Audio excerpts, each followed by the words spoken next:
Hello everybody, this is me Nurzair and you all are watching Gohash Bangalore. Right now I am with the founder president of Bhima Putri Brigade, Ms. Revati Raj, who is going to talk to us about how she has revealed the biggest scam of 2,400 crore by the Department of Power, that is the KPCL, Karnataka Power Corporation Limited. So let us ask her about how did she come across that there's something fishy that's happening within the undertaking. So tell me ma'am, how did you find out that there was a scam happening? कैसे पता चला आपको? आज हम लोग भीमा पुत्री brigade एक social organisation है।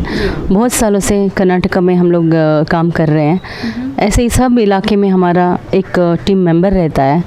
उनके थ्रू हम लोग को पता चला कि ऐसा बहुत बड़ा स्कैम हो रहा है इधर।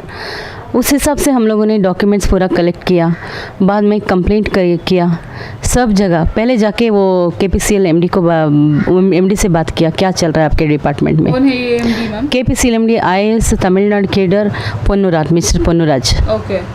KPCL डिपार्टमेंट का हेड ऑफ द डिपार्टमेंट वही हैं, उन्हीं का अंडर में सब कुछ चल रहा है।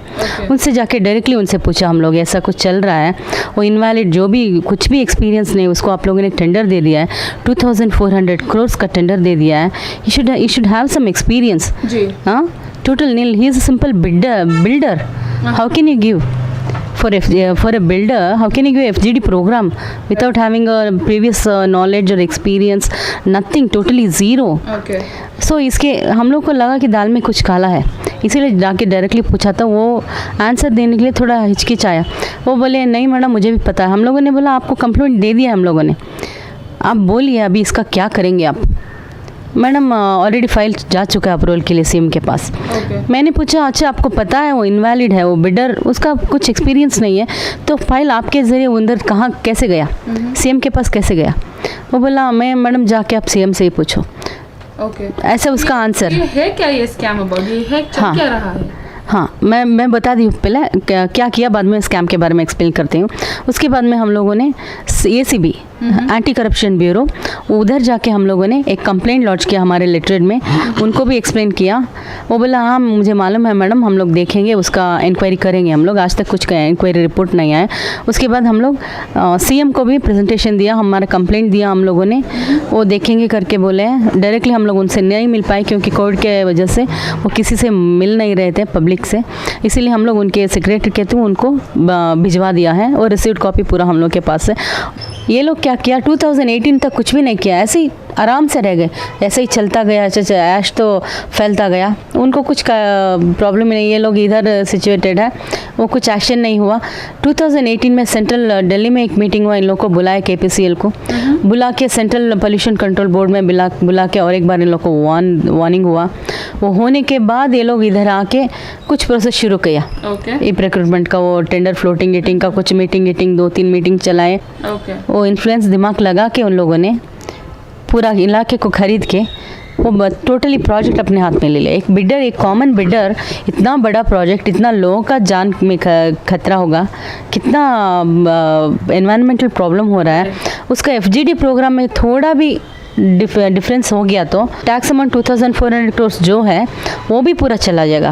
पूरा खा जाएंगे। वो काम में तो कुछ भी नहीं लगा। इनको कौन देखेगा, पूरा इलाका पूरा करप्ट है, देखने वाला भी कोई नहीं है इधर।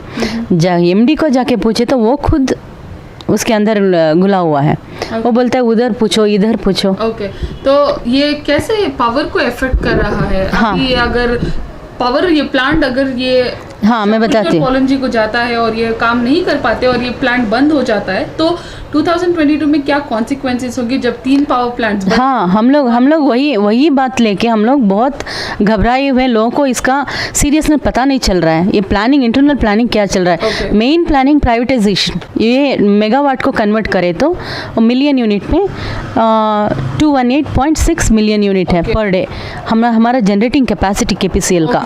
सो ये तीनों प्लांट्स या और भी मिला के छोटा मोटा हाइड्रो सब मिला के हम लोग का इतना कैपेसिटी है।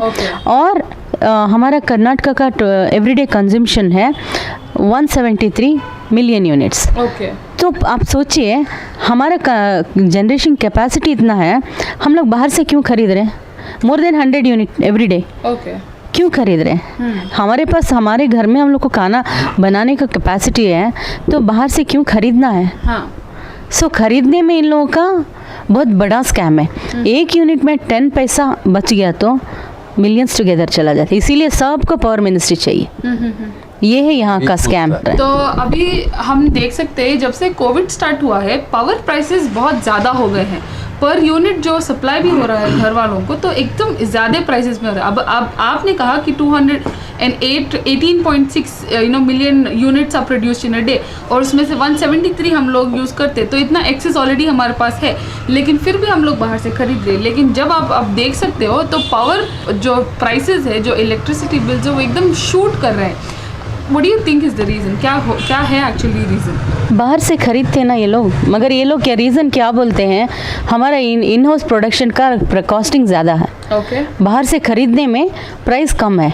ये लोग क्या बताते हैं, कॉमन सिटीजन को पता नहीं चलता है, ये प्राइस ऑलमोस्ट दोनों एक ही रहता है। राइट। इन हाउस का जो ट्रांसपोर्टेशन चार्ज है यहीं के ग्रिड में लोड हो जाता है, आ जाता है, मगर ये जहाँ खरीदते हैं वो सिर्फ वो प्राइस दिखाते हैं। ओके। ट्रांसपोर्टेशन का प्राइस कौन देता है, उसका क्यों नहीं दिखाते हैं? और रॉयल्टी देना पड़ेगा उनको, उसका प्राइस क्यों नहीं दिखाते हैं? वो सब मिलाने से हमारा जो इन हाउस प्रोडक्शन है उससे भी ज़्यादा होता है।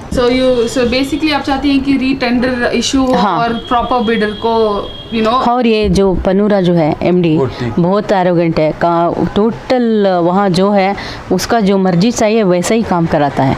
क्योंकि अभी ये जो प्रामाणिक लोग रहते हैं ये लोग नहीं करना चाहते हैं, और ये अपना प्रेशर डाल के एफआईआर किसके अगेंस्ट एफआईआर किया जाता है? एफआईआर जो क्राइम करता है उसके ऊपर ही एफआईआर आता है। ये क्राइम क्या किया, ये प्रॉम्प्टली काम किया है, वो बोला नहीं करना है ऐसा, इसलिए उसको उठा के फेंक दिया। कौन पूछता है इन लोगों को? पूछने वाला ही नहीं है। उसने और क्या किया, टोटल फॉर्मेट बदल दिया, इसके लिए टेक्निकल टीम को बदल दिया। वो टेक्निकल टीम को बदल के वो इसीलिए वो 2018 में टेक्निकल डायरेक्टर रिटायर्ड हो गया भास्कर। उसके बाद वेणुगोपाल हेब्बार नेक्स्ट सीनियरिटी में था, बहुत एक्सपीरियंसड है, उसको इमीडिएटली दे सकते थे, नहीं दिया। पर मंथ उसको नियर बाय 9 to 10 लाख पे कर रहा है गवर्नमेंट हमारा। सो उसके थ्रू ये पूरा टेक्निकलिटी चेंज करता है, जैसे उसको चाहिए वैसा रिपोर्ट चेंज करता है और टेंडर पास करवा देता है। सो ऐसा बहुत एक स्कैम हमारे का सामने आया, ऐसा 1000 स्कैम है, क्योंकि ये केपीसीएल जो है बहुत बड़ा ऑर्गेनाइजेशन है, इसका छोटा मोटा नहीं ये नहीं होता है, इसका क्रोज टुगेदर ऐसे लैक्स का भी नहीं होता है, बहुत क्रोज टुगेदर ही इसका टर्नओवर होता है, इसीलिए इसमें छोटा भी करे तो इतना प्रॉफिट होता है। All right. So that was Bhimaputri Brigade से Revati Raj talking to you about the 2400 crore scam from the KPCL and the whole FGD process. Stay tuned with Go Hush Bengaluru for more such updates.